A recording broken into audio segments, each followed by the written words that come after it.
პრეზიდენტობის კანდიდატმა დავით ბაქრაძემ აჭარის რეგიონში წინა საარჩევნო შეხვედრები დაიწყო. ბაქრაძე დღეს სოფელ ჩხუტუნეთის ქედისა და ხელვაჩაურის მუნიციპალიტეტის მოსახლეობას შეხვდა და ამ მრჩევლებს წინა საარჩევნო პროგრამა გააცნო. მისი განმარტებით ხელისუფლებამ ხალხს დანაპირები არ შეუსრულა და მისი გაპრეზიდენტების შემთხვევაში მზადაა ყველა წამოწყებული საქმე დაასრულოს. დავით ბაქრაძე ამ მრჩევლს ოპოზიციაში ყოფნის პერიოდში ხელისუფლების კონტროლს პირდება. პრეზიდენტობის კანდიდატი არჩევნებში დამარცხების შემთხვევაში ქვეყნისთვის სასარგებლო საქმის კეთებით დაკავდება, თუმცა რა საქმიანობას გააგრძელებს ის არ აკონკრეტებს. ჯგუფი და არაღლობა არ ჭირდება სიმშვიდე და საქმის გაკეთება. ძალიან დიდი სურვილი მაქვს, რომ რაც პრობლემებია საერთოდ გავაძლევი, არის პრობლემები ეს ყველა პარტიაში და მინდა რომ ყველაფერი უკეთესად იყოს.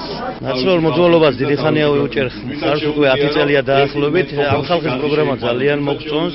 მე და ჩემს მეგობრებს აქ შეკრებილ ხალხს ძალიან არგუმენტირებული პროგრამა აქვს, ძალიან ლოგიკური და რეალური დღევანდელი დღისთვის და ამიტომ უჭერთ ხარს. ვფიქრობ, ამ ქვეყანაში სულ უფრო და უფრო მეტი ადამიანი რწმუნდება, რომ მთავრობა ვერ ასრულებს იმ დაპირებებს, რაც გასცა. ძალიან ბევრი ადამიანისთვის ამ ქვეყანაში ცხოვრება არ შეცვლილა უკეთესობისკენ ბოლო 1 წლის განმავლობაში. არჩევნების წინ დამარცხებაზე არ საუბრობენ, მაგრამ გეგმა ადრეც და მომავალშიც მექნება მხოლოდ ერთი გავაკეთო ყველაფერი, რასაც შევძლებ ჩემი ქვეყნისთვის და ჩემი ხალხისთვის. ამ თვალსაზრისით სად ვიქნები და რა თანამდებობაზე ამას არანაირი მნიშვნელობა არ აქვს.